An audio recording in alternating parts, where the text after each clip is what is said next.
His initial statement made to investigators, and we have no reason to believe that there is a threat to the public safety related to this particular case. Thank you very much. With that, open the floor for some questions. Please raise your hand and I will call on you. Carol.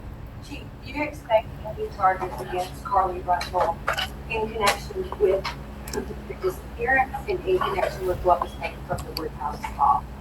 Right now, our focus is to determine those 49 hours, so the investigation continues. So to be perfectly honest with you, that hasn't even been in our mind or been discussed.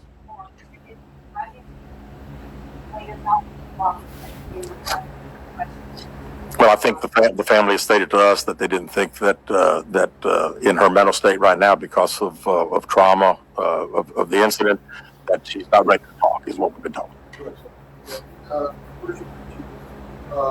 Stated that the abductor had orange hair. Was this abductor black male? Was it female? Black female? White female? I believe it's a white male. Am I correct by saying that? Was it ever? Yeah, white male. Is this alleged abductor yet? Don't believe so. Yes, ma'am. Chief Brigadier WBRC, has a toxicology report been done, and were any drugs or illegal substances found in her system? We have no report of that. Is any indication of mental illness in this case? Not that I'm aware of. There's been a concern that this word turned out not to be a true story, that the next time a young woman of color was missing, that it might not be taken seriously. How would you respond to that? I'd respond to say that we investigate every crime to the fullest, just like we have this one. Is she traveling with anyone specific? Not to my knowledge.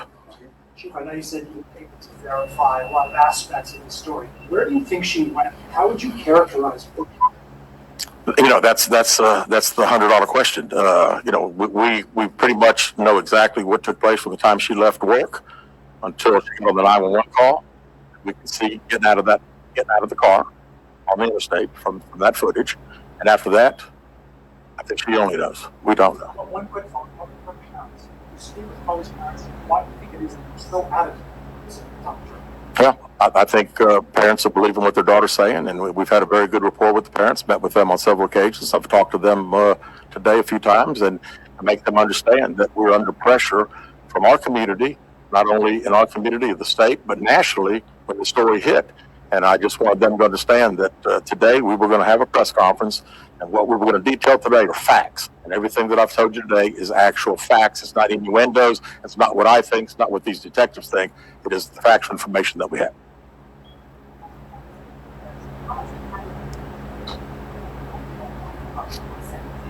Well, I think our detectives have talked to the parents, and we're ready. We're ready to talk as soon as she's ready. So, you know, she called right now. We're ready.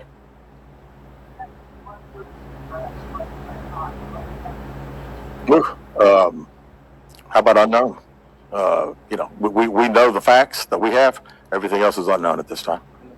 What have the past few days been like for you and your department? This has been a stressful search. Well, absolutely. And again, the focus of the investigation that Thursday, when she went missing, of course, the focus was to get Carlee home. That's what we want all. We wanted her safe and sound. And that's all happened. And then, of course, this has gotten to be not only a local state story, but a national story. So, you know, it is. It's a lot of stress on everyone in the Hoover Police Department, and the mayor, to every citizen here. We want to know the truth. Stand here, are you frustrated? I wouldn't say I'm frustrated. I mean, I'm very happy that Carlee's home. That was the main ingredient here, and then we'll figure it out. I promise you that. We'll end up figuring it out. He mad.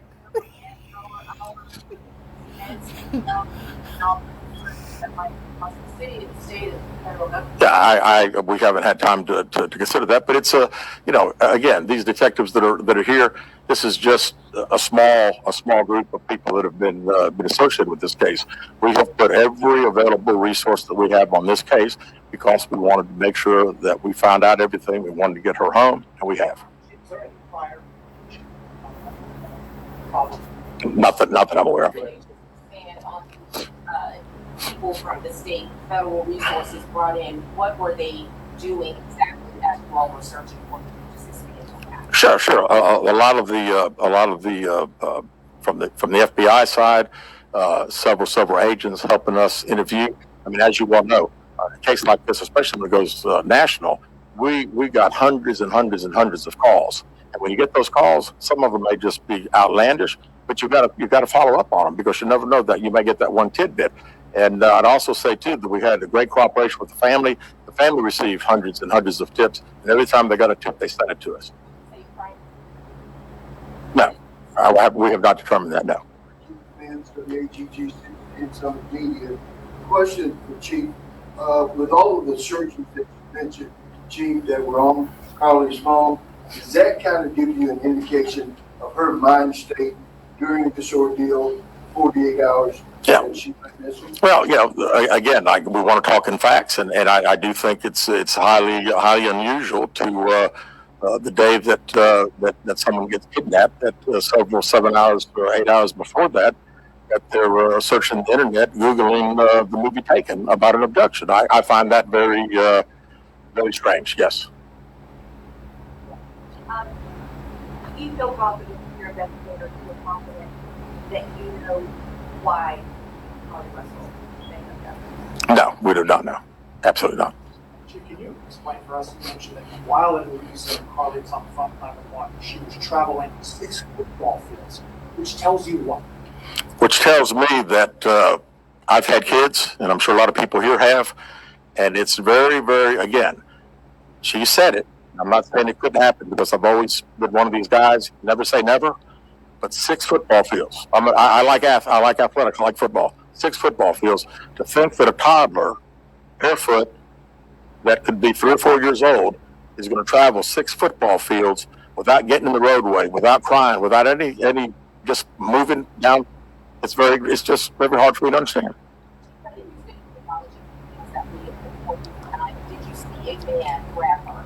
We did not see, from what we can tell, we don't see anybody on the interstate other than her car and then someone getting out of her driver's side.